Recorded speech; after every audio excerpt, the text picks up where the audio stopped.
Allons plus loin dans ce numéro des Tickets Smart. On se projette dans l'avenir, dans l'utilisation de la donnée par nos territoires. Je vous représente mes invités. Thomas Cotinet, directeur de l'Ecolab du ministère de la Transition écologique. Bertrand Montubert, président d'Equitia et du Conseil national d'information géographique. Et Laetitia Rancurel, partenaire service public et territoire chez Sopra Steria Next.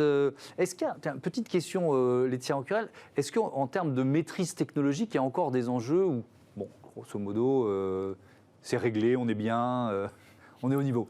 On est plutôt bien aujourd'hui sur tout ce qui est intelligence des territoires, durabilité, utilisation des données. Les outils sont existants. Oui. On peut encore avoir sur certaines données qui viennent d'être ouvertes des réflexions autour de, on parle de nettoyage de la donnée et ensuite des algorithmes qu'on va développer pour ensuite développer du service. Aujourd'hui, la question sur les territoires, c'est essentiellement, pour se réancrer, c'est aujourd'hui la transparence de ce que l'on va faire avec ces données vis-à-vis des concitoyens.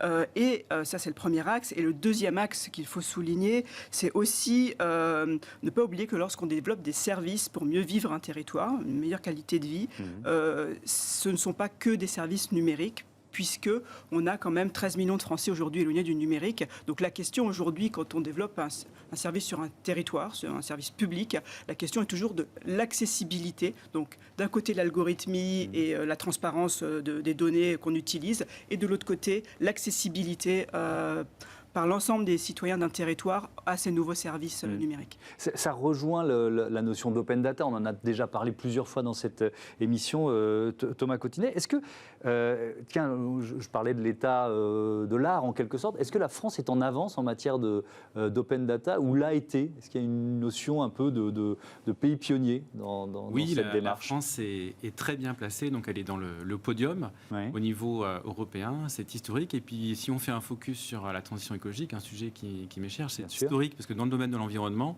on n'a pas attendu la loi Le Maire de la fin des années 2010 pour considérer qu'il était impératif que la donnée soit ouverte.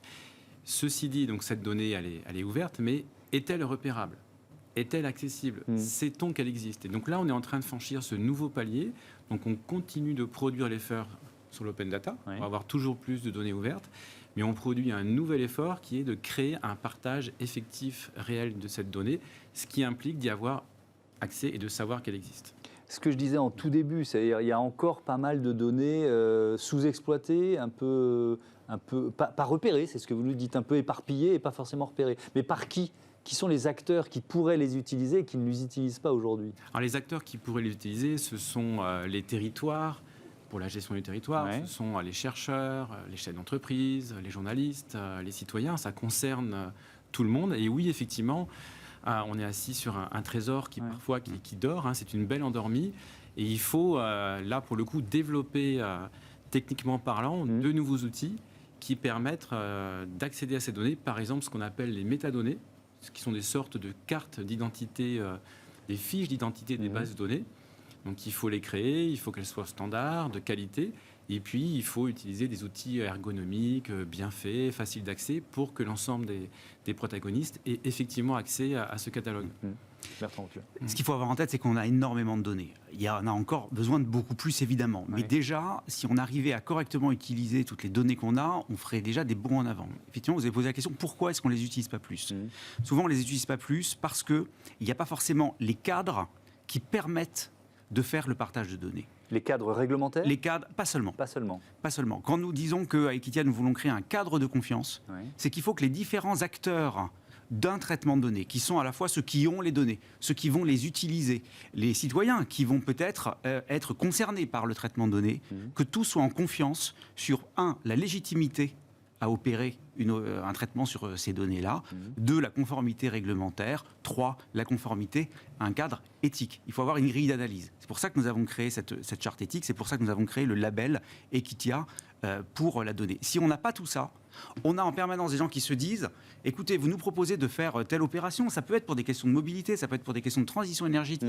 Oui, mais dedans, il va y avoir par exemple de la donnée sensible, de la donnée personnelle peut-être de la donnée de certaines entreprises qui n'ont pas envie de le révéler. Ok, ça va aller à qui exactement? Qui va voir quoi concrètement sur les données? Et si vous n'avez pas un cadre qui permet d'organiser ça, eh bien à un moment donné, tout le monde bloque. Et donc, on ne fait pas plein de choses qui sont nécessaires. On l'a vu pendant le Covid. Le Covid a été un extraordinaire révélateur du fait qu'on avait besoin d'énormément de données pour comprendre ce qui se passait. On en avait besoin de manière extrêmement rapide.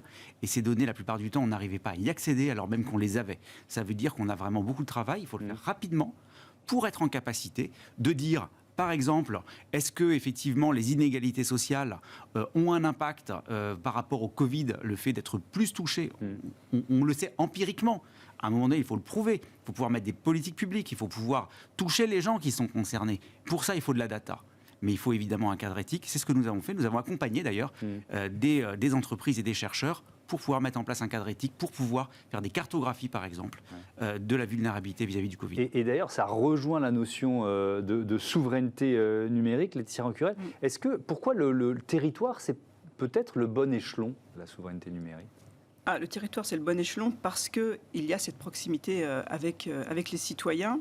Si on prend le cas, par exemple, du TUBA à Lyon, TUBA Expérimentation Urbaine. Donc TUBA Expérimentation Urbaine, c'est le nom de...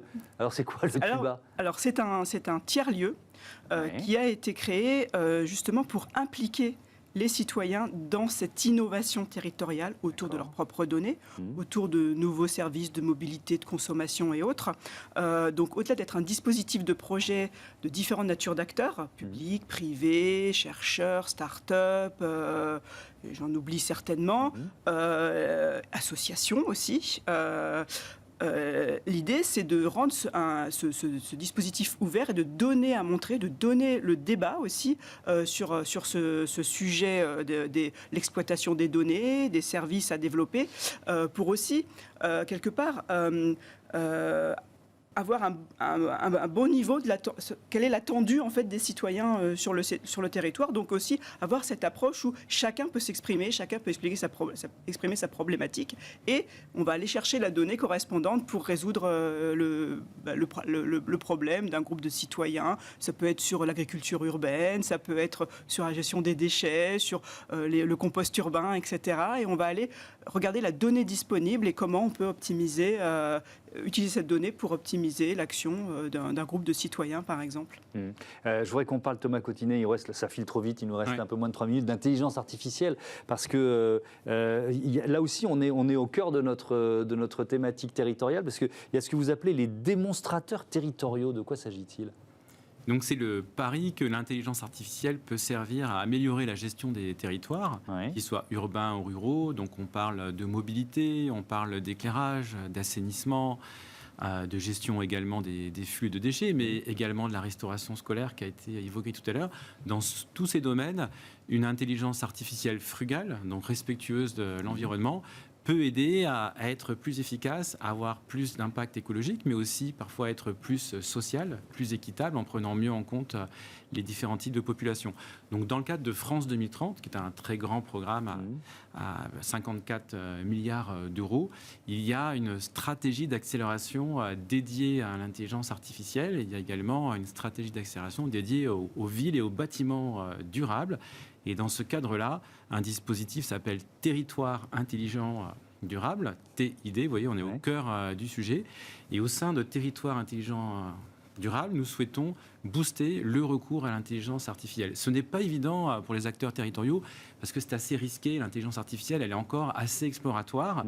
Il faut encore faire la preuve de son efficacité et il y a un coût. Donc là, cet appel à projet doté de 40 millions d'euros est une perche tendue aux acteurs territoriaux, que ce soit des collectivités, des industriels, des startups, des chercheurs, pour faire émerger de vrais démonstrateurs. Voilà, pour tester cela.